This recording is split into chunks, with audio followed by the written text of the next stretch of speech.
Meus amados e meus queridos irmãos, nesta oportunidade eu vos saudo na paz do nosso Senhor e Salvador Jesus Cristo. Estamos de volta trazendo mais uma edição desta ferramenta, que é este canal aqui do YouTube, que sempre traz comentários sobre as lições bíblicas dominical adulto.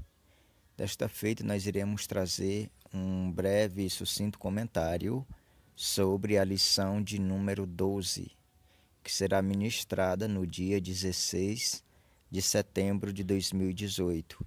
E lembrando também aos irmãos que o dia 16 de setembro comemora-se o dia da escola dominical. Acredito que todas as igrejas devam fazer uma festividade ou fazer uma escola diferente neste dia para comemorar, para trazer à memória a história da escola dominical, tanto no âmbito mundial, universal, como também aqui nacional. Quando, onde, como chegou a escola dominical, como ela foi implantada, em que ano aqui no Brasil. É bom o professor fazer uma breve pesquisa e preparar a sua aula para, quando ele estiver introduzindo na sua classe, já trazer uma visão panorâmica acerca da historicidade da escola bíblica dominical. O textuário da nossa lição, ele se encontra em João capítulo 6, versículo 48 e versículo 49, que nos diz da seguinte forma: na verdade vos digo que aquele que crê em mim tem a vida eterna. Eu sou o pão da vida. Então, se você observar com bastante detalhe, você vê que o tema da lição, os pães da proposição, ele condiz com o textuário, né? Porque nós vamos aprender nesta lição que Cristo Jesus, ele é o pão descido dos céus e que a palavra de Deus, como pão, ela alimenta a nossa alma. Isso nós vamos aprender acerca de todo o conteúdo desta lição, né? Nessas duas vertentes. A palavra de Deus, como pão, ela alimenta, e Cristo, o pão descido dos céus.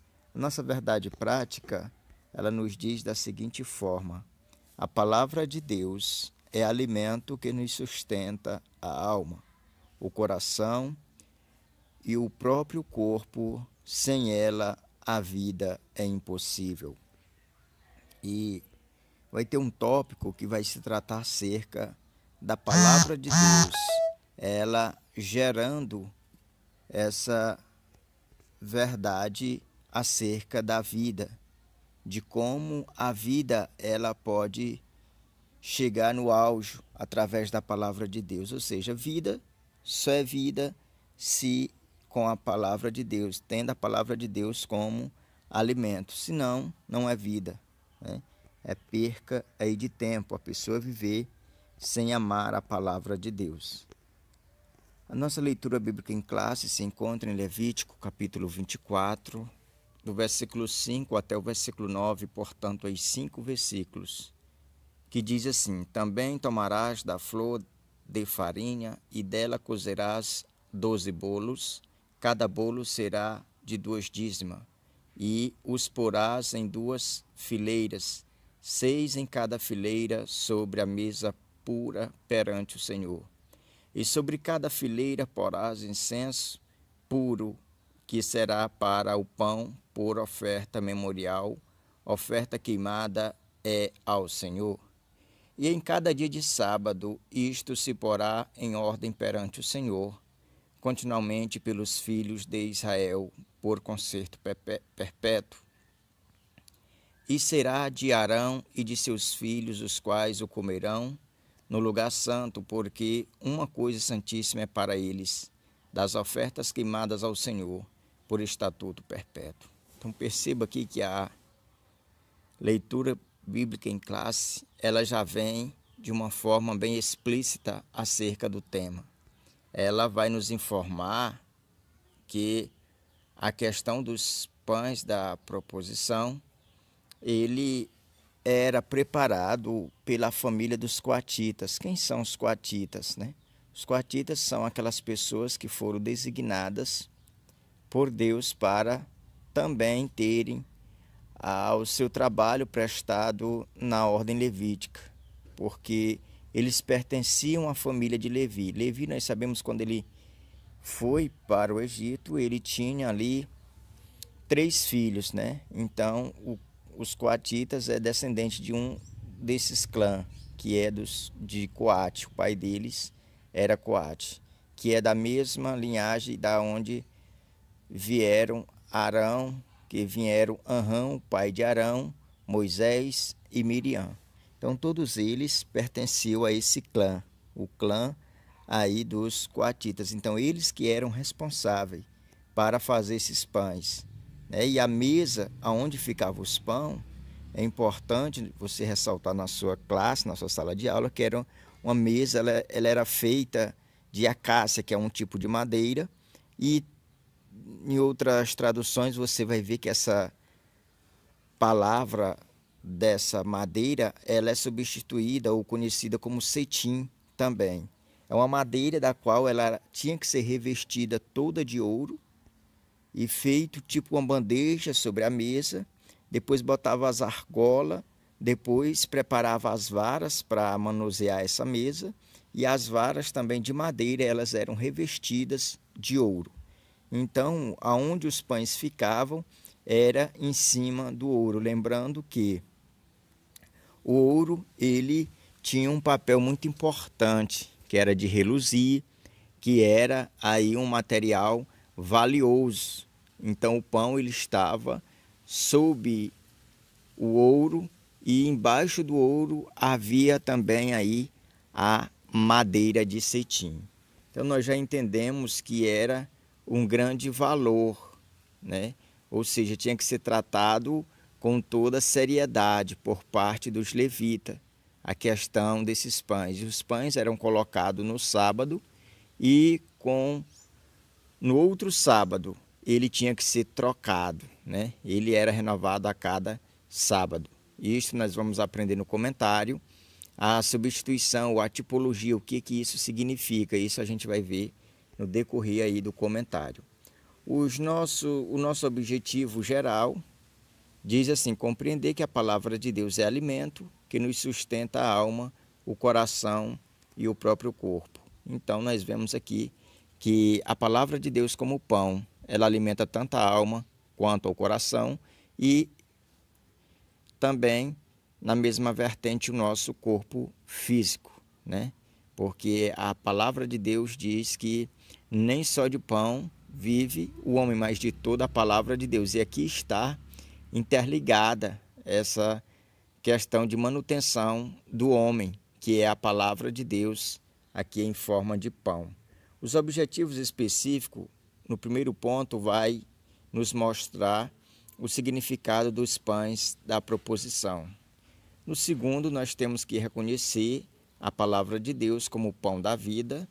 E terceiro, conscientizar de que Jesus Cristo é o pão que desceu do céu. Mas antes de passarmos para a nossa introdução, eu quero pedir a todos que estão a assistir essa pré-aula que se inscreva aqui, ó, esse nomezinho vermelho, inscreva-se, aperte ele, clique nesse sininho e deixe o seu like, porque muito nos ajuda essa ferramenta de pregação, essa ferramenta que é usada para divulgar, né, as nossas lições bíblicas. Que você possa estar nos ajudando a nos manter neste site, sempre trazendo comentários que servem aí de elevo espiritual para todas aquelas pessoas que estão sempre a assistir. A nossa introdução, ela nos fala da seguinte forma: os pães da proposição ficam num dos lugares mais nobres e reservados do tabernáculo, ali em frente ao candelabro de ouro. Eram iluminados durante toda a noite. A simbologia é claramente cristológica. A luz do Evangelho mostra ao pecador faminto que somente Cristo pode saciar-nos plenamente. E nesta lição nós veremos como Deus foi didático a Israel ao mostrar-lhe a suficiência da sua palavra nos pães da proposição. Então, os pães da proposição, meus queridos, ela, como disse, tem a sua simbologia. A simbologia da questão dos pães, ela, em primeira instância, né, ela simboliza ou aponta para a vinda de Jesus como o pão da vida. Ele mesmo disse que era o pão da vida. E depois ela aponta para a palavra de Deus, porque pela palavra a alma do homem ela é preenchida, aquele vazio, aquele desejo que o homem tem de buscar, né, sempre preencher essa lacuna que tem do relacionamento com Deus é preenchido através da palavra de Deus. Quando o homem se alimenta da palavra, o homem ele chega aí a se completar, ele chega a estar interligado ou ter comunhão com Deus através do pão que é a palavra de Deus. Então, o nosso primeiro ponto aqui, ele vai falar sobre os pães da proposição. E aqui nós vamos estudar de uma forma detalhada, aprofundada, acerca das mesas, da simbologia e também da preparação desses pães aqui descrito em Levítico. O ponto central da nossa lição fala que os pães da proposição simbolizavam a presença do Deus da provisão. Então, quando a pessoa tinha acesso ao tabernáculo, que entrava, que percebia a luz, que o candelabro reluzia, e olhava, percebia que tinha uma mesa, e nessa mesa tinham os pães. E esses pães não estavam ali porque deviam estar, não, tinham um significado, simbolizava alguma coisa, tinha uma importância, e a importância principal era que havia 12 pães enfileirados sob a mesa, e havia incenso, e aquilo que ali havia em cima daquela mesa não era essa numerologia que tinha em cima da mesa, apontava cada número, cada pão simbolizava uma das tribos de Israel. E ali o puro nardo simbolizava ali a questão da unção, do óleo, simbolizava a questão da comunhão entre essas tribos e da comunhão com o Senhor. É como que se Deus estivesse falando através daquele símbolo ali, que Israel, confiando na providência de Deus, Deus seria a sua suficiência. Ou seja, ali, através daqueles pães, simbolizava a presença de Deus, que providencia tudo para o seu povo. Deus estava no meio do seu povo, né? Então a gente percebe que cada detalhe do Antigo Testamento apontava para Cristo. Nos mínimos detalhes você olha e já tem um bom entendimento de que todas as coisas que havia no tabernáculo era uma simbologia do que Cristo seria para a sua igreja. A introdução do nosso primeiro ponto diz: a fim de que os pães da proposição fossem introduzidos no tabernáculo, Deus ordenou o fabrico de uma mesa especial. Quanto aos pães, deveria estes ser preparados de acordo com uma receita bastante específica. Então perceba que tanto a mesa, Deus deu o tamanho, deu a largura, deu a altura, e também deu juntamente já a receita do bolo ou dos pães que era para ser feito ali e colocado sob aquela mesa.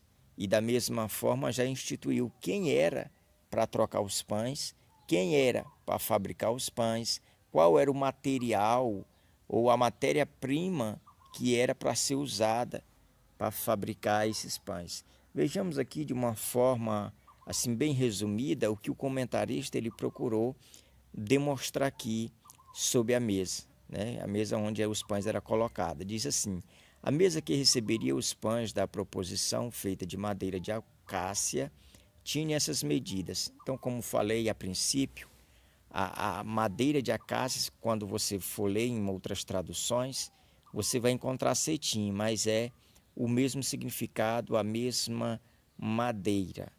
E é uma madeira que você vai ver aqui também, no decorrer desse ponto, o comentarista defendendo que ela era uma madeira que ela não permitia que fungos se aproximassem dos pães. Na verdade, você vai ver, e esse pensamento ele não é muito cabível nessa aula. Por quê? Porque aquela madeira ela não era em momento algum exposto aos pães. Aquela madeira, para falar a verdade, ela nem aparece, porque ela está revestida com ouro, né? Então, não, poderia ter sido até uma outra madeira. Então, a questão da madeira ser antifungos não tem nenhum atributo ou nenhuma característica em favor disso, porque ela estava coberta, não é, com ouro. Então, ela não tinha nenhum contato. Continuando, o comentarista diz assim, ó, 2 côvados de comprimento, que significa 90 centímetros, 1 côvado de largura, 45 centímetros, e sua altura 1 côvado e meio, 70 centímetros.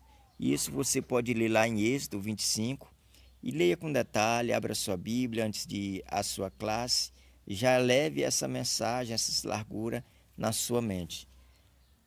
Aí, continuando, ele diz, a mesa, todavia, revestida de ouro fino. Olha aqui, revestida de ouro fino. Recebeu adornos da altura de 4 dedos, bastante apropriadas para conter os pães sagrados. Suas argolas serviam para transportá-las. Madeira de acácia para transportá-la.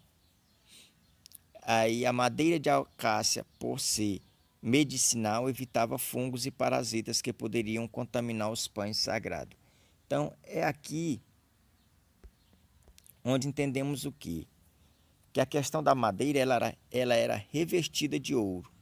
Então, quando ela era revestida, ela perdia, né, o seu poder de tentar trazer algum malefício para os pães. Não podia porque ela era revestida, então impedia que a madeira pudesse passar algum fungo para os pães ou da mesma forma absorver ou ter contato algum com o que era sagrado. Então a única coisa que tinha um contato era o ouro, que era um símbolo de pureza, um símbolo aí de coisas preciosas, né? E o pão aqui é mais precioso do que o ouro que está embaixo, porque o que está em cima é mais poderoso, é mais valoroso. Tópico de número 2 diz, os pães da proposição. Os pães da proposição eram preparados todos os sábados pelos coatitas, né? Em 1 Crônicas 9 você lê com bastante detalhe quem são os coatitas, né? E o que eles faziam para a preparação. E a sua composição usava-se flor de farinha de trigo, ou seja, a parte mais fina e nobre deste produto. Então você percebe que esses bolos, a matéria-prima que era utilizada, era de primeira linha. Era algo que não era todo mundo que tinha acesso, né? Que era aí as flores da farinha de trigo. Vamos passar aqui para o tópico de número 3, porque o 2, de uma forma bem resumida, trata acerca dos 12 pães, cada pão simbolizando aí uma das tribos de Israel e ficava enfileirada, né? 2 fileiras de 6 e o unguento bem no centro. O tópico 3 diz a simbologia dos pães. Os pães da proposição simbolizavam a presença sempre providencial de Deus no meio do seu povo. Isso você pode ler lá em Jeremias, capítulo 32 e o versículo 38, que fala sobre essa presença providencial de Deus. É como que se os pães estivessem dizendo que o nosso Deus, ele não deixa os seus servos na penúria, não deixe os seus servos na escassez do pão. Deus é suficiente para suprir a fome de todas as pessoas. Diz assim, ó, desta forma o israelita deveria saber que o homem não vive só de pão, mas de toda a palavra que saía da boca de Deus. Mateus 4:4. Quanto ao pão estar acompanhado de incenso, significa isso, que a presença do Senhor sempre vem acompanhada pelas orações dos santos. Os pães da proposição ou da presença representam ainda a palavra de Deus que, através do Evangelho, alimenta o mundo faminto. Então perceba que a palavra de Deus, ela como pão, ela traz esperança, ela traz vida, ela traz vigor, ela traz força, ela traz ânimo, ela traz vitalidade ao mundo que está aí nas densas trevas, o mundo que é regido pelo sistema onde o príncipe é o maligno. Mas quando a palavra de Deus chega, a liberdade, onde o evangelho de Deus entra, essa pessoa ela encontra uma nova perspectiva de vida. Ela tem a sua vida transformada pelo pão, que é a palavra, da qual ela ingere, e a transformação é gerada dentro desta pessoa. E esta pessoa aí passa a viver em novidade de vida, porque se alimentou do pão da vida. A síntese do tópico 1 diz: os pães da proposição apontavam para Cristo, o único que pode saciar a nossa alma. Então, aqui o nosso tópico do ponto primeiro já nos diz que a única maneira de alguém saciar a alma não é nos prazeres, não é no álcool, não é nas drogas, não é em nenhum outro meio. O único meio do homem ter a sua alma saciada é Jesus, é através de Jesus, é a palavra de Deus, como pão que nos leva a reconhecermos a pessoa e o sacrifício de Cristo e o seu senhorio e reconhecer que Ele é Salvador de nossas vidas. O segundo ponto diz a palavra de Deus, o pão da vida. A introdução do ponto nos diz: o povo de Israel, desde o início de sua história, sempre teve convivência cerimonial e tipológica com o pão, né? Quer no tabernáculo, quer fora do tabernáculo. O pão sempre simbolizou a presença de Deus entre o seu povo. Isso nós vemos quando Deus enviou o maná, né? Que diz que a Bíblia chama em Hebreus de a comida do céu, ou o alimento dos anjos. E você percebe que o maná, ele está no mesmo patamar do pão. Tem a mesma simbologia, né? O mesmo significado. E o homem, ele sempre teve entrelaçado. Quando tange nação de Israel, sempre teve entrelaçado com a questão do pão. Quando ia fazer um sacrifício, tinha também a parte das ofertas que era por meio do pão que se levava. Então você percebe que a história do povo de Israel ela foi sempre marcada com o pão. E hoje é a igreja, porque nós, como igreja, nós reconhecemos que o pão, como palavra de Deus, nos alimenta. E que o nosso pão descido dos céus foi Cristo Jesus. E hoje, todo mês, nós lembramos disso, na Santa Ceia, né? Que nós ali partimos ou nos alimentamos do corpo de Cristo. E é um pedaço de pão, né? Você percebe que isso sempre vai estar vivo diante do povo de Deus. O primeiro tópico diz assim: a palavra de Deus é vida. Mas eu já quero chamar a sua atenção para essa última palavra aqui, ó. Essa última palavra, vida. Se você observar, ela é uma palavra grega, né? Palavra de Deus é vida. Ela, no sentido grego, você vai ter lá a tradução ou o significado de bios. Mas quando o comentarista bota que a palavra de Deus é vida, ele não usa e nem tem como contextualizar ou defender que essa palavra vida ela está na forma bios. Sabe por quê? Porque a palavra bios, como vida, ela não retrata, porque ela é uma raiz muito pobre para descrever o que é vida, né? Porque quando fala bios, essa vida, eles tratam tanto do reino animal como no reino vegetal, e para eles é a mesma coisa.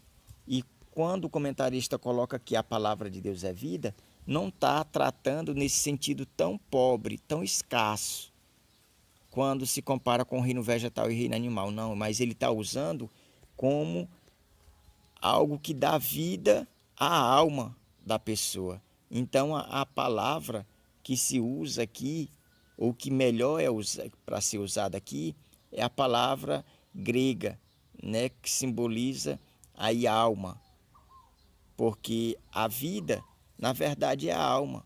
O que é que rege a vida do homem?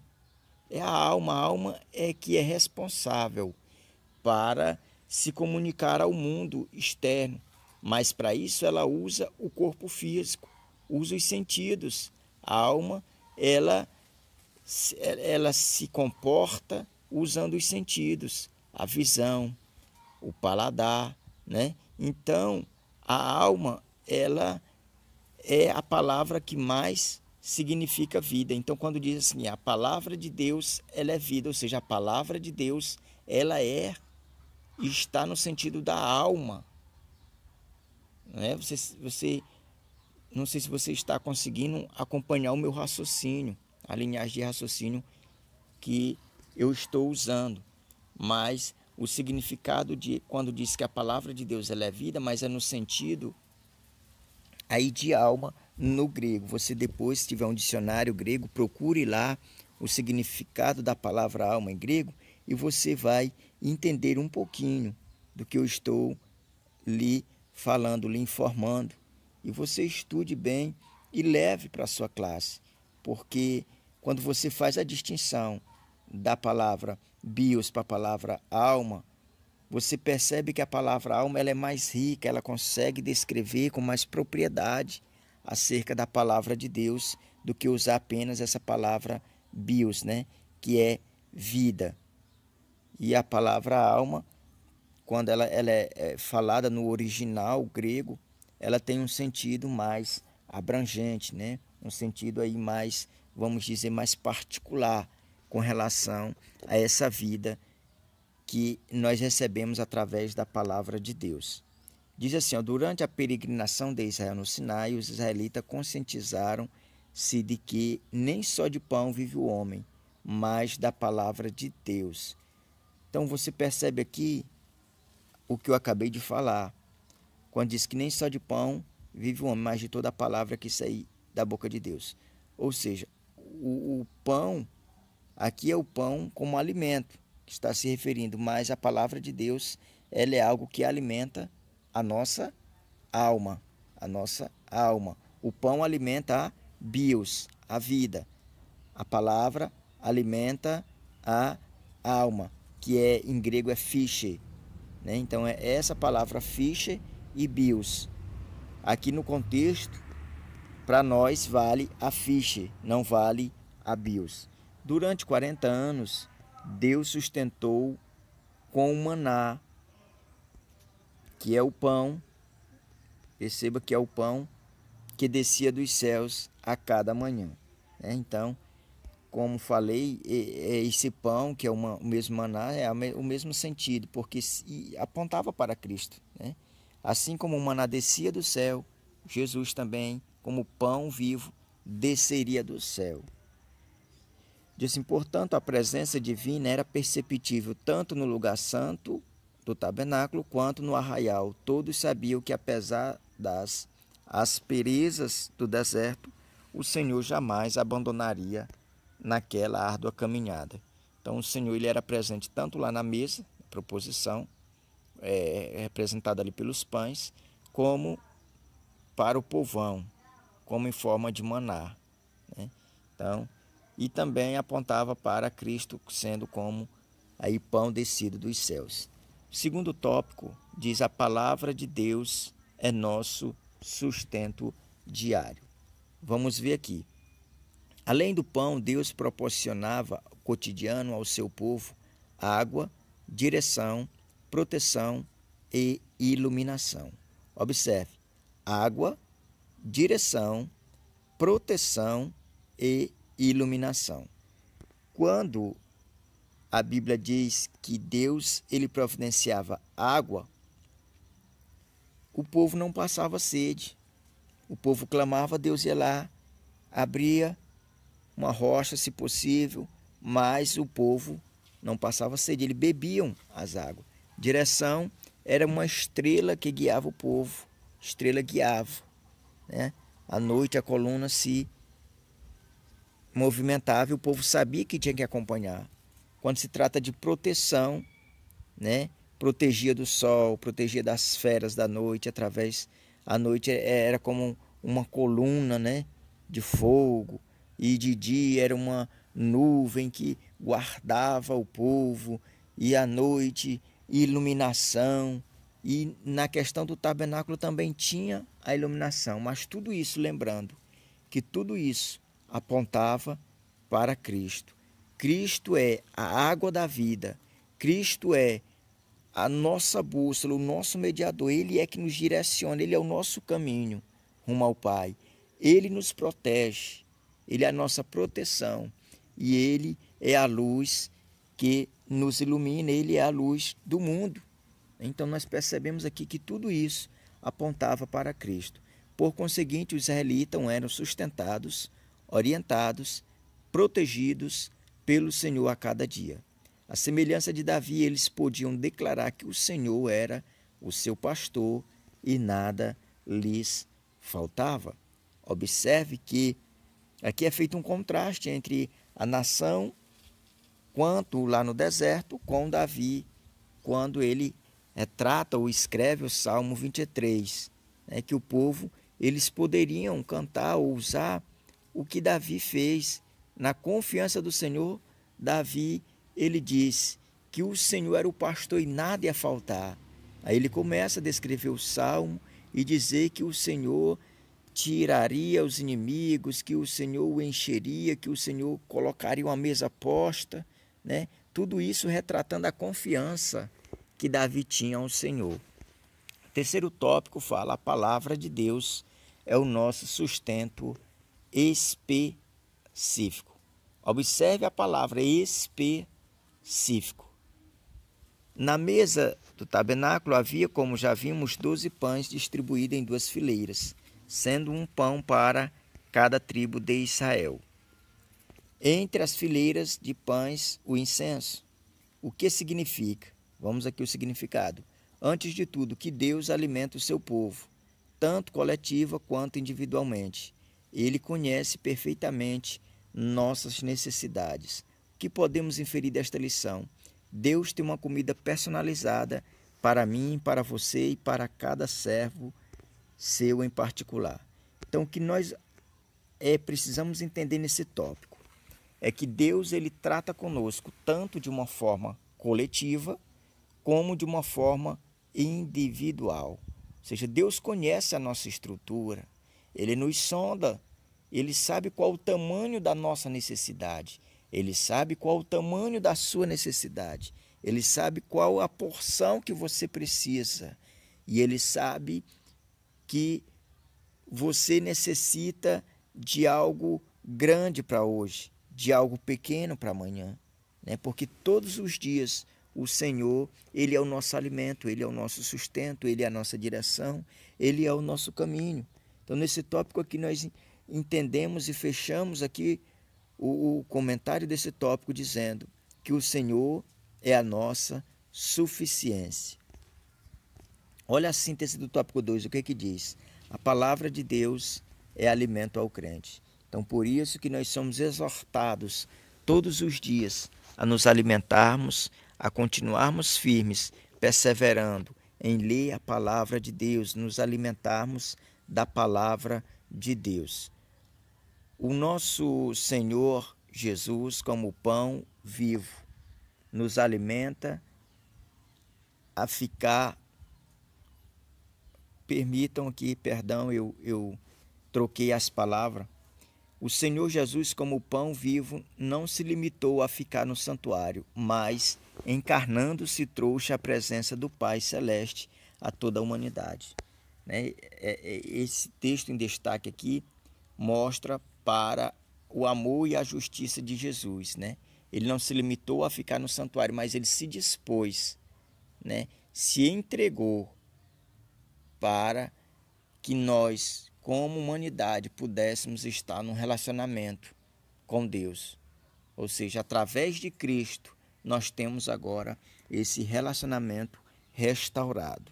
Se aceitar a Jesus, se aceitar o sacrifício de Cristo e viver nos ditames da palavra, você é assegurado, você tem e pode professar essa garantia na ressurreição de Cristo. Jesus Cristo, o pão que desceu do céu. Esse, portanto, é o último tópico da nossa lição, e a introdução desse tópico diz: os pães da proposição são o mais perfeito símbolo do Senhor Jesus Cristo, pois sua missão neste mundo foi e sempre será alimentar-nos, alimentar-nos, alimentar-nos com a palavra de Deus. O primeiro tópico diz: Jesus, o pão da vida. Então não resta nenhuma dúvida, e com essa certeza você pode levar a sua classe, que Jesus é o pão da vida, que Jesus é o pão descido dos céus. E ele se revela na sua palavra como água e também como pão, como caminho e também como mediador.